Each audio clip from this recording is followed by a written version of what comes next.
오늘은 대림절, 예수님의 탄생을 기다리는 마지막 주일입니다.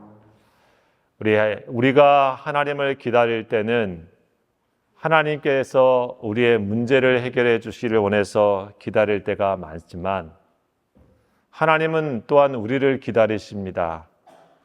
그런데 우리의 다른 것이 아니라 우리 자신을 만나고 싶으셔서 기다리시죠. 우리는 하나님께 소망을 두고 우리의 삶에 하나님을 찾는데 그 많은 일들은 사실은 우리의 삶의 상처와 아픔 또 고통을 하나님께서 만져주시기를 원해서 기다립니다. 그 하나님 또한 우리를 기다리시죠. 당신의 손으로 우리를 만나주시고 우리를 만져주셔서 하나님의 사랑을 우리 가운데 부어주시고자 기다리십니다. 여러분, 성경은 인간이 하나님을 기다리는 이야기가 많은 것 같지만 사실은 더 깊이 생각해 보면 하나님께서 기다리고 기다리시다라고 하는 말씀을 또한 하고 있는 말씀입니다. 우리가 하나님을 찾고 찾는 것 같지만 하나님께서 사실은 우리를 찾고 찾으신다라고 하는 것을 또한 말씀하고 있는 것이 성경의 말씀입니다. 하나님이 우리를 기다리시는 이유는 하나님께서 우리를 향한 당신의 사랑을 보여주고자 하심인 것이죠. 여러분, 우리가 살고 있는 오늘 우리의 삶의 자리들은 어떻습니까? 우리가 생각하는 세상은 상처와 아픔이 여전히 있고 어떻게 보면 깨어진 그릇 속에, 깨어진 파편 속에 있는 것처럼 그런 삶의 모습들이 우리의 삶에 그대로 존재합니다. 여러분, 우리가 오늘 만나는 이 성경의 이야기는 저와 여러분이 너무나 잘 알고 많이 듣는 그런 말씀이죠. 한 아버지에게 예수님께서 비유로 말씀하시면서 두 아들이 있었는데 그 중에 둘째 아들이 아버지의 재산을 요구하고 그 재산을 가지고 먼 나라로 가서 허랑방탕 다 낭비해 버린 이야기입니다. 그런데 그 아들을 계속해서 기다리다 그 아들이 오는 것을 만나시고 다시 그 아들과 함께 계시는 이야기입니다. 저는 오늘 이 말씀을 가만히 생각해 보면서 이 말씀의 모습 속에 참 이해되지 않는 모습들이 사실은 참 많이 있구나 하는 생각을 해봅니다. 여러분, 예수님께서 이 비유를 하신 것은 이 앞에 나와 있는 말씀처럼 세리와 죄인들과 함께 주님의 말씀을 먹고 함께 나누는 것을 보고 바리새인과 소위 의롭다고 하는 율법학자들이 어떻게 저런 사람들과 함께 하나라고 하는 모습을 생각하면서 예수님께서 그들에게 잃어버린 한 양을, 잃어버린 한 드라크마를, 잃어버린 한 아들을 찾고 계시는 하나님의 그 마음을 그들에게 들려주시는 말씀이기도 하죠. 여러분, 그런데 이 말씀을 생각해 보면 참 아버지가 이해가 안 되는 내용이기도 합니다. 자식들이 착하고 훌륭해서 자식들을 사랑하고 돌보는 것이야 너무나 자연스러운데 오늘 이 성경에 보면 여기에 있는 이 둘째 아들은 아버지가 죽기도 전에 아버지의 유산을 달라고 해서 그것을 가지고 허랑방탕하여 써버린 이야기인 것이죠.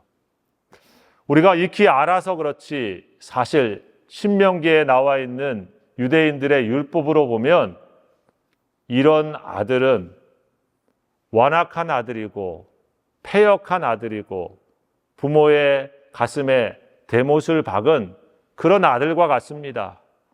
더 이상 말로 안 되는 아들들은 신명기에 어떻게 하라고 했냐? 성읍의 사람들 다 보는 앞에서 더 이상 하나님의 말씀으로 교훈해서 되지 않습니다. 부모의 말을 듣지 않습니다라고 해서 돌로 쳐 죽여라 라고 하는 말씀이 구약의 율법의 말씀입니다.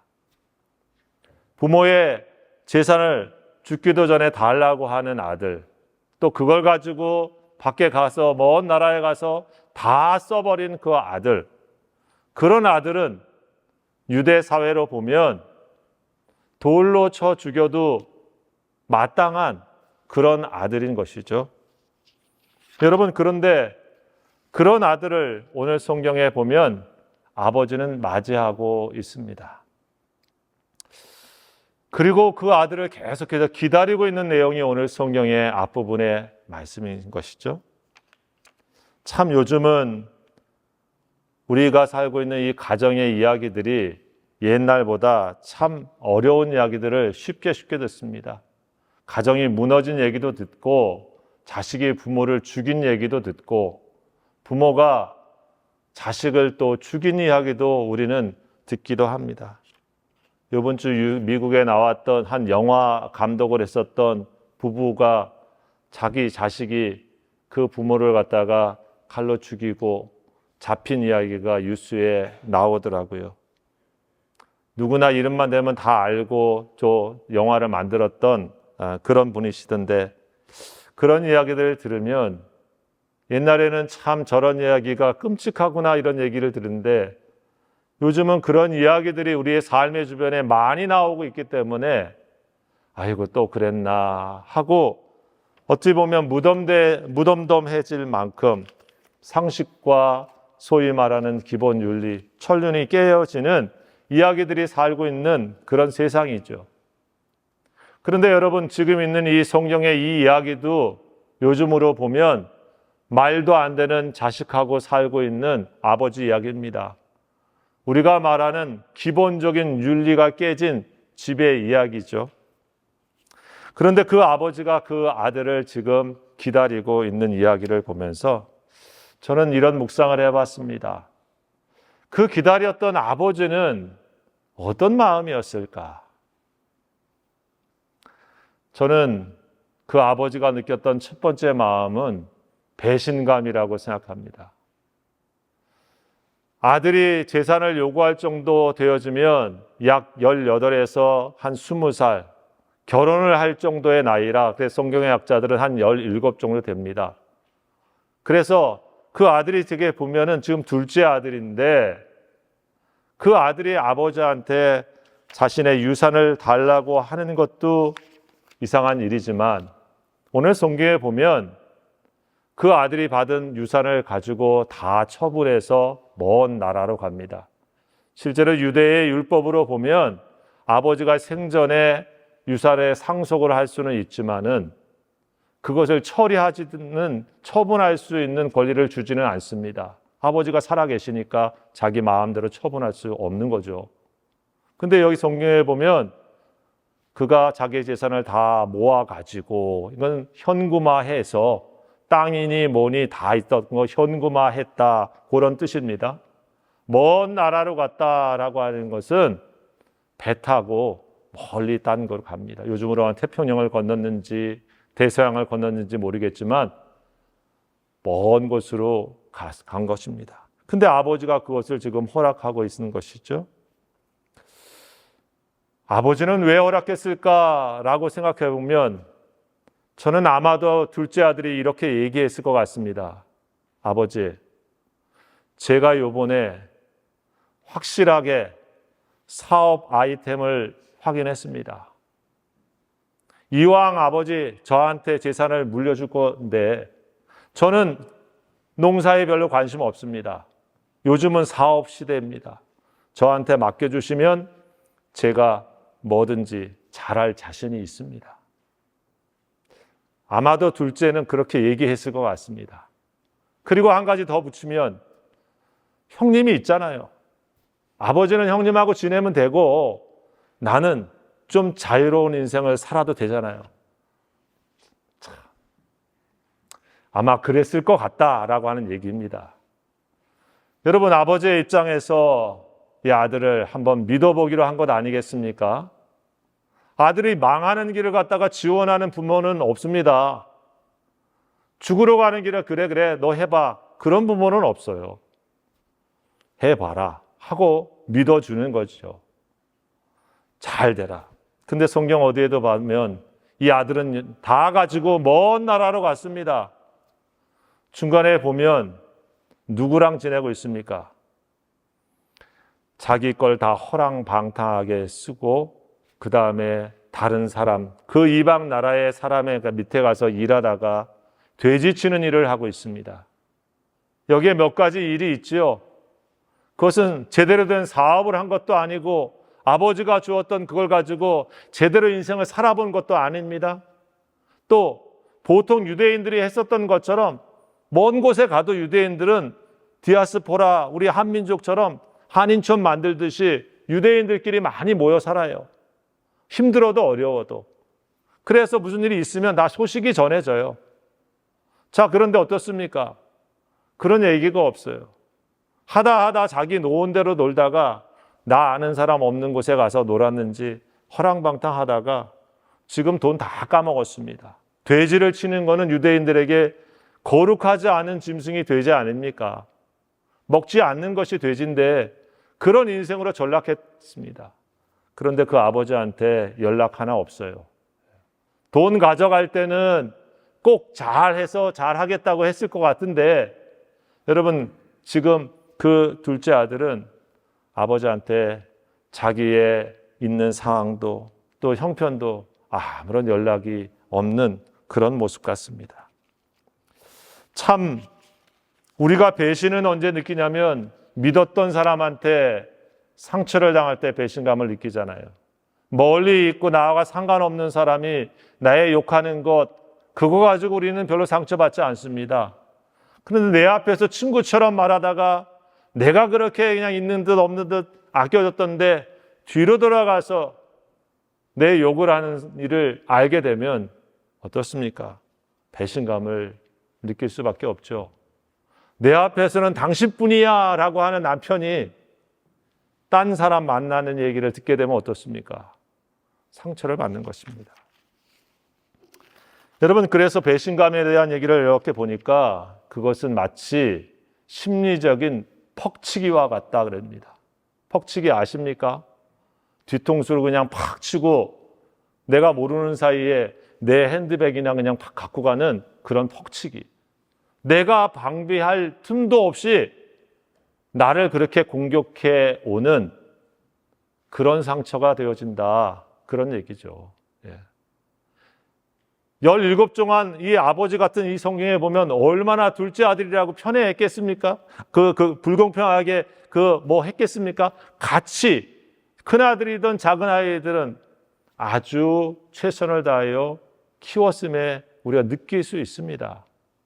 그렇게 애지중지 키웠을 것이고 그를 향한 기대도 컸을 텐데 그랬기 때문에 그가 요구하는 것도 들어주고 믿어주고 지원했을 것인데 여러분 떠나버린 후에 재산은 다 허랑방탕 써버리고 부모에게 연락 하나 없는 그 아들을 생각하는 부모 입장에서는 어떤 마음이 들겠어요? 깊은 배신감이 느껴지지 않겠습니까? 우리가 늘 최 집사님하고 얘기 나누는 얘기가 많지만은 그래서 요즘 부모님들이 돌아가시기 전까지는 절대 자식들한테 다 주면 안 된다. 믿을 놈이 많이 없다. 요즘은 그렇게 가르쳐 준다더라. 라고 우리가 얘기를 하는데 참 2000년 전에 벌써 이 아들이 이런 모습을 보이고 있습니다만 그런데 문제는 여기 있어요. 이렇게 상처를 받았으면은 그런 아들은 있는 게 정상이죠. 그렇죠? 보고 싶지도 않습니다. 사실 그래요. 내한테 배신하고 떼던 사람 여러분 어떻습니까? 뒤통수도 별로 보고 싶지 않아요. 가게에서 만나면 그냥 모른 채 하고 가고 싶은 게 사람 마음이지 그 사람을 기다리는 거는 잘 이해되지 않는 얘기 아니겠어요? 그래서 저는 이 말씀을 보면 하나님은 이 배신감을 이기시는 사랑을 가지신 분이시구나 라고 하는 것을 말할 수밖에 없습니다. 아버지에게 있어서 이 아들은 나를 얼마큼 실망시켰는가가 중요한 게 아니고 내게 얼마큼 큰 배신의 상처를 주었던 존재인 것가 중요한 것이 아니고 아버지에게는 나와 함께 있기를 원하는 잃어버린 한 아들이고 딸이라고 하는 것이 아버지에게는 중요한 것이죠. 나와 함께 같이 사랑을 나누면서 이곳에 같이 있기를 원하는 그런 존재일 뿐인 것입니다. 사실 이 둘째 아들은 늘 우리 자신과 같은 존재 아니겠습니까? 우리들도 누군가에게 배신감을 가지고 살고 그래서 쉽게 그것을 용서한다든지 없는 것처럼 우리는 살기 힘듭니다. 우리는 하나님이 아니니까. 그러나 우리가 그것을 이겨낼 수 있는 한 걸음 한 걸음을 갈 수 있는 길은 나도 하나님 앞에 그런 배신자로 살다가 그럼에도 불구하고 나를 여전히 믿어주시고 기다려주시는 하나님 앞에서의 내 자신을 바라볼 수 있을 때 우리는 다른 이들도 그렇게 용납할 수 있지 않을까 그 마음을 갖습니다. 여러분, 아버지는 속이 없는 것인가? 아버지는 무슨 생각을 하시는 것일까? 이런 사람을 왜 기다리는가라고 생각하지만 하나님의 그 사랑은 멈출 수가 없어서 그의 마음이 얼마나 아프신가 보다 그 잃어버린 아들이 돌아오지 않았던 것 때문에 나와 함께 있지 않은 것 때문에 더 아파하시고 있다고 하는 것입니다. 그가 나의 마음을 후벼쳤던 죄에 대하여 미워하고 아파하지만은 그 사람을 미워할 수 없는 사랑이 하나님에게는 너무 가득하십니다. 그래서 우리는 오늘도 하나님께서 우리를 기다리고 계시는 그 모습을 만나게 되고 바라보게 됩니다. 사도 요한은 그래서 그렇게 얘기했습니다. 우리가 하나님을 사랑하는 것이 아니다. 사랑은 여기 있으니 하나님이 우리를 먼저 사랑하신 것이다. 여러분, 하나님에게 우리는 늘 기대에 어긋나는 일들이 많지 않습니까? 그렇지만은 하나님은 우리를 기다려주시고 우리를 또 기다려주시고 계십니다. 사랑을 담아서. 그것이 오늘 아버지의 모습이죠.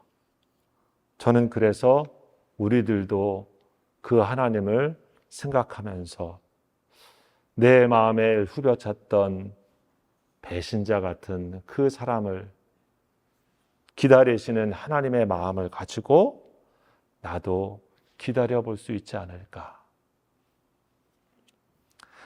둘째로 여러분, 아버지의 마음속에서 느끼는 것은 무엇이었을까? 아버지의 마음속에서 저는 내가 이 아버지였다고 하면 수치심, 부끄러움이 참 마음에 있었을 것 같습니다.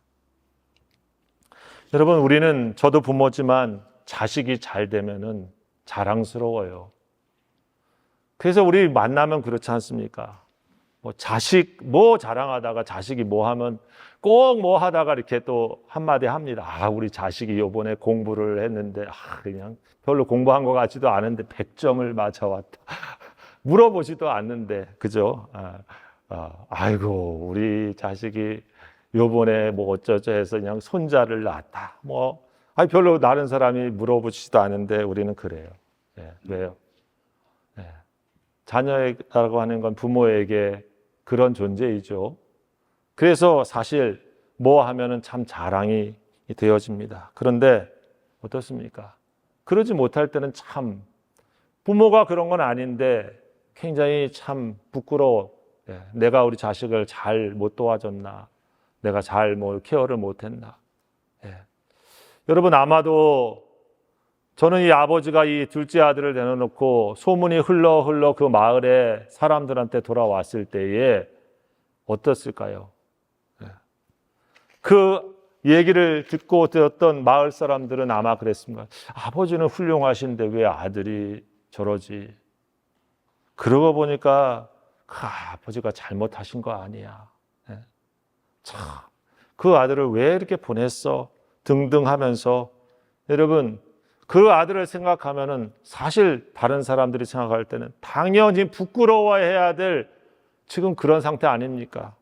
멀쩡히 아버지 잘 모시고 그리고 있었으면 편안하게 잘 지낼 것이고 그 공동체 안에서도 그래 인정받고 유지로 지냈을 것인데 아버지께 다 가지고 몰아서 다 써버리고 더군다나 돼지 치다가 먹을 것이 없어가지고 죽기 살기에 겨우겨우 돌아오는 아들이 있다고 하면 여러분 그런 아버지 입장에서 여러분 어떻습니까? 사실 참 부끄러운 마음이 왜 안 생기겠습니까? 물론 요즘은 참 부끄러워해야 될 일을 했는데도 불구하고 부끄러워할 줄 모르는 사람도 참 많습니다. 우리가 후한무치라고 하는 말을 쓸 수 있는데 얼굴이 두껍다. 이게 두꺼우자더라고요. 그래서 부끄러움을 모른다. 뻔뻔하게 그지없는 사람도 많습니다. 정말 그래서 답이 안 나오죠. 자기가 잘못했으면 죄송합니다. 부끄러움이 있으면 사람이니까 그럴 수도 있지. 그렇지 못한데 더 당당할. 참. 여러분 이 아버지 입장에서는 사실 그럴 수가 없죠. 그런데 여러분 오늘 성경에 보이는 이 아버지는 아들을 부끄러워하지 않습니다. 오늘 그 아버지의 모습은 이 아들이 돌아오는 모습을 보면서 어떻게 나와 있습니까? 20절에 보면 아직도 거리가 먼데 아들이 어떤 마음인지 몰라요. 아직도 그 아들에게 무슨 소식이 있는 것도 아니에요. 성경에 보면. 근데 아직도 거리가 먼데 아버지가 그를 먼저 봅니다. 초라하고 아무것도 갖추지 않고 돌아오는 그를 보고 측은히 여겨 달려가 목을 안고 입을 맞췄다. 여러분 집을 나간 아들을 보고 아직도 거리가 먼데 먼저 달려가는 그 아버지의 일상은 어땠을까? 저는 밤마다 아마도 불을 끄지 않았을 것 같아요. 여러분도 그렇잖아요. 자식이 원래 어디 갔다가 아직 안 들어오면 부모님 잘 주무시지를 않아요.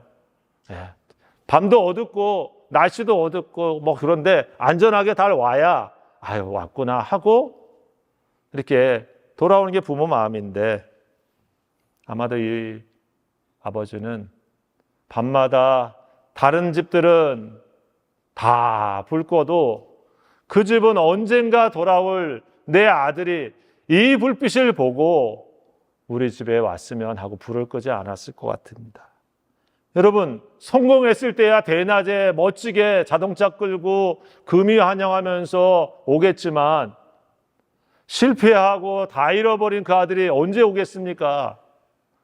남들 눈 의식해서 자기도 부끄러워서 낮에 올 수가 없어요. 한밤중에 남들 안 보는 곳에 그게 부끄러움을 느끼는 사람이에요. 이 아들은 그래도 건강한 수치심이 있는 사람이야. 보면 내가 이렇게 아버지께 잘못했구나, 하늘에 내가 잘못했구나 하고 아버지께 돌아오고 있는 건강한 수치심이 있는 사람이야. 그래도 밤에 올 그 아들을 생각하면서 아버지는 불을 켜놨을 거라고 믿습니다. 여러분 그 아들이 부끄러웠다고 하면 어땠겠습니까? 그 아들을 돌아오는 아들을 어쩌면 외면했을지도 몰라요. 받아주기는 했을지는 몰라도 죽일 수는 없으니 내 아들이니까 하지만 그냥 외면했을지도 모릅니다. 나를 배신한 놈이고 내 거 다 말아먹은 놈이고 내 이름을 그냥 바닥에 떨어뜨린 그런 존재잖아요 지금. 그런 아들을 무슨 내가 무슨 장원급제한 사람처럼 이게 말이 안 되는 얘기 아닙니까? 근데 오늘 성경에 보면 그 아들을 향한 아버지의 마음은 무엇입니까? 측은히 여겨, 측은히, 불쌍히 여겨서, 긍휼히 여겨서 그 아들에게 달려가서 목을 안고 입을 맞춥니다. 진심으로 안아주고 받아주고 환영하는 자에게서 나오는 모습이죠. 아들이 뭔가 대단한 고백을 하기 전에 아버지가 먼저 그렇게 이 아들을 품어주고 있는 것입니다. 그리고 아버지한테 자신이 아들됨의 자격이 없다고 말하는 그 아들에게 아버지는 말이 끝나자마자 끝나기도 전에 종들에게 명해서 가장 좋은 옷을 가지고 오게 하고 손에 가락지를 끼우고 신발을 신겨줍니다. 신분을 회복시켜주시고 가락지와 같은 상속자의 권리를 다시 회복시켜주시고 그 집안의 아들됨의 모습처럼 옷을 입혀주고 그 아들의 부끄러움을 다 씻겨주면서 모든 잔치 사람들을 불러가지고 지금 잔치를 벌려줍니다. 이 아들의 귀한을 사람들에게 알리면서 모든 사람들에게 오늘 축복의 시간이라고, 부끄러움이 아니라 나의 기쁨의 시간이라고 말해주고 있는 거예요. 여러분, 우리는 하나님께 나올 때 사실 그렇게 성공자로 나오는 사람 많지 않고 대단한 것을 가지고 나올 수 있는 사람도 많지 않습니다. 사도 바울의 고백처럼 우리 중에 그렇게 문벌 좋은 자가 많고 또 그렇게 대단한 사람 아는 사람이 있지 않다. 그런 분도 계시죠. 그러나 세상에서 하나님께 우리가 나올 때는 사실은 다 깨지고 무너지고 남 모르는 고통을 가지고 하나님께 나오는 그런 시간들이 얼마나 많습니까? 사실 참 우리가 우리 자신을 드러내기 어려운 부끄러운 내 자신의 모습과 같은 것들을 우리는 저마다 갖고 있습니다. 아, 이건 저 사람이 정말 안 봐줬으면, 몰랐으면, 나의 실패와 나의 이런 고통과 내 삶의 환경은 몰랐으면 좋겠다 하는 것들이 한두 개 우리에게 없는 사람이 누가 있습니까? 하지만 그런 자를 주님께서는 그냥 내가 모른 채 해줄게 이렇게 하고 우리를 맞이하지 않으시죠. 그분은 우리들에게 다시 너는 나에게 있어서 다른 것으로 바꿀 수 있는 그런 존재가 아니다. 대체에 불과한 그런 존재예요. 여러분, 오늘 그래서 누가복음 15장에는 잃어버린 것들을 반드시 꼭 찾는 얘기가 나오죠. 99마리 양이 있는데 한 마리 잃어버린 양을 목자는 반드시 찾으러 갑니다. 10개의 드라크마가 있는데 그 중에 하나를 잃어버린 여인과 같이 그 여인은 그것을 꼭 찾고 또 잔치를 합니다. 두 아들이 있는데 그래서 괜찮은 아들 데리고 살면 되지 하고 그냥 포기하는 게 아니고 이 아들을 반드시 기억하면서 기다리고 있는 아버지의 모습을 통해서 무엇을 말해주고 있습니까? 하나님께 다가오는 우리들, 하나님은 다른 것으로 바꿀 뜻이 없으시다. 포기할 뜻이 없으시다. 대체 불가. 바로 당신은 나에게 그런 기쁨이야 라고 얘기를 하고 계신 것이죠. 하나님에게는 오늘 둘째 아들이 잃어버려서 없어져도 괜찮은 그런 존재가 아니라 그에게는 하나밖에 없는 세상의 보석 같은 존재가 바로 너야 라고 그렇게 이 아들을 맞이하고 있는 것입니다. 여러분, 그래서 큰아들이 왜 나한테는 그렇게 아무것도 안 해줬어요? 라고 얘기할 때 아버지가 이런 얘기를 했잖아요. 네가 나하고 다 늘 같이 있는데 내게 다 네 거 아니냐. 그리고 이 동생은 죽었다가 살아난 거 아니냐. 잃어버렸다가 내가 찾은 것이 아니냐. 우리가 함께 기뻐하는 것이 마땅하지 않느냐. 여러분, 하나님이 우리를 보실 때 하나님은 죽었다가 살아난 그런 사람처럼 우리를 귀하게 여긴 것입니다. 공부 잘했냐? 돈 많이 있느냐?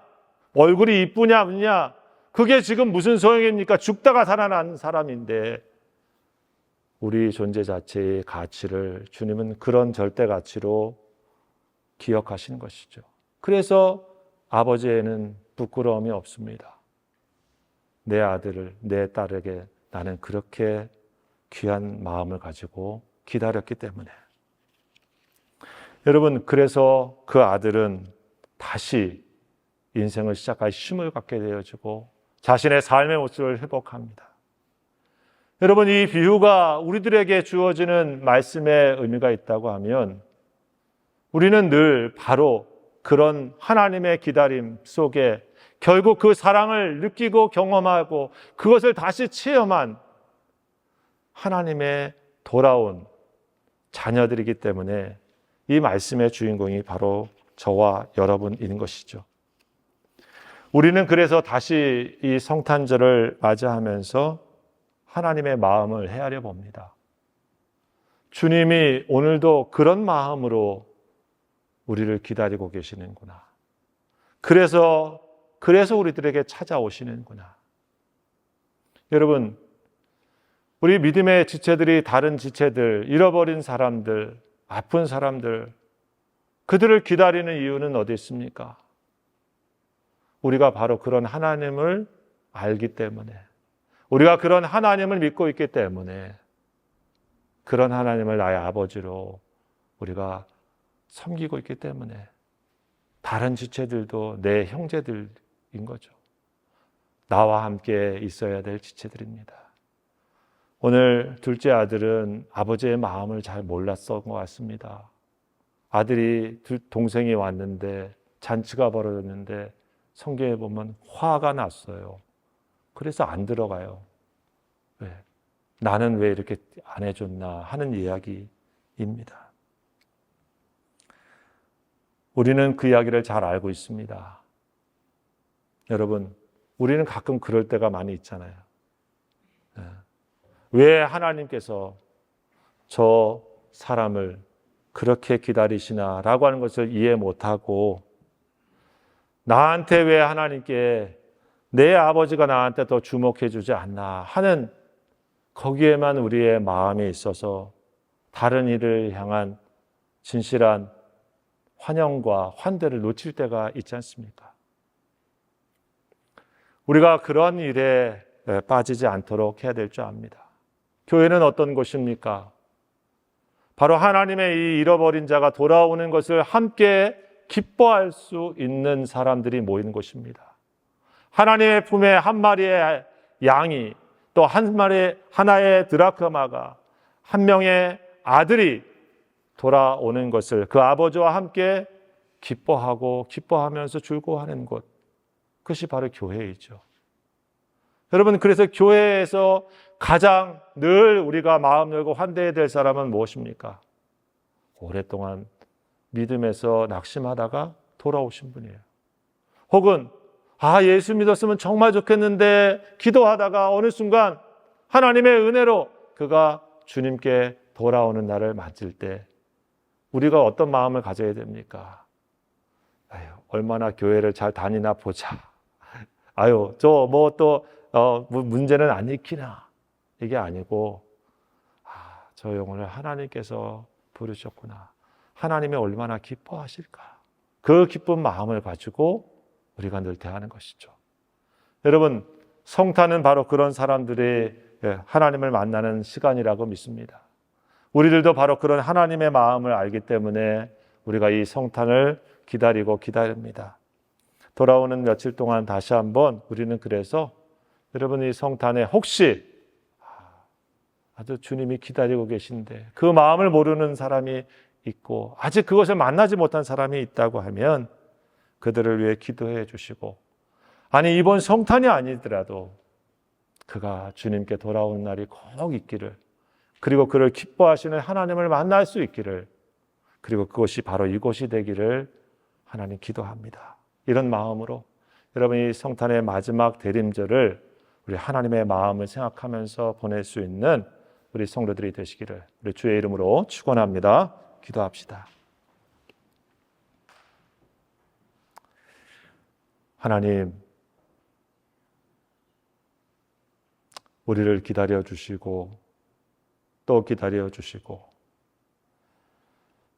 우리에게 먼저 다가와 주시고 늘 우리의 있는 모습 그대로 우리를 안아주시고 우리를 당신의 품에 같이 거하도록 은혜를 베푸시는 주님, 그 주님이 나의 아버지이심을 감사드립니다.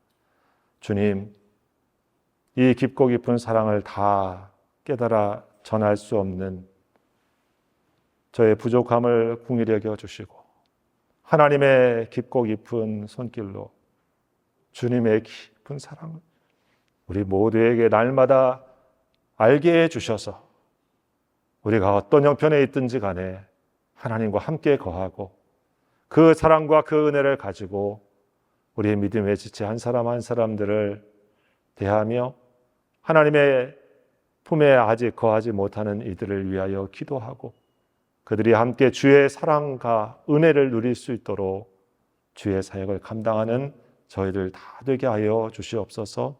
예수님의 이름으로 감사하며 기도하옵나이다. 아멘. 우리를 사랑하셔서 이 땅에 오시는 예수 그리스도의 은혜와 우리를 사랑하는 독생자 예수를 보내시고 구원하시기를 기뻐하시는 아버지 하나님의 깊고 기쁘신 사랑하심과 오늘도 주님의 사람으로 살 수 있도록 힘주시고 역사하시는 성령님의 위로하심과 권능과 함께 하심이 오늘 함께 예배한 모든 지체들 머리머리 위에 저들의 가정 위에 그리고 필요하신 몸된 교회 위에 지금부터 영원토록 함께 하옵시기를 간절히 축원하옵나이다. 아멘.